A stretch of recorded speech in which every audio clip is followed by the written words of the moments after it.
देश की सत्ताधारी भारतीय जनता पार्टी अक्सर कांग्रेस और दूसरे दलों पर परिवारवाद का आरोप लगाते हुए घेरती है, लेकिन दूसरे पर आरोप लगाने वाली बीजेपी खुद परिवारवाद को बढ़ावा देती है और इसके कई उदाहरण कई बार सामने भी आ चुके हैं। और अब ताजा उदाहरण सामने आया है गुजरात से। आखिर क्या है मामला, देखिए रिपोर्ट।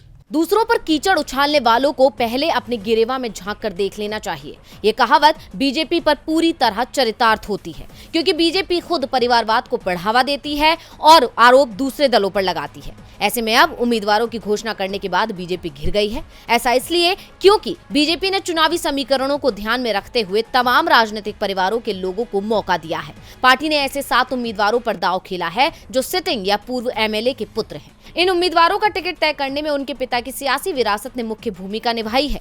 बीजेपी ने पूर्व कैबिनेट मंत्री अशोक भट्ट के बेटे भूषण भट्ट को जमालपुर खाड़िया से मैदान में उतारा है। इसके अलावा एक और पूर्व कैबिनेट मंत्री विट्ठल रादड़िया के बेटे जयेश रादड़िया जेतपुर सीट से मैदान में उतारे गए हैं।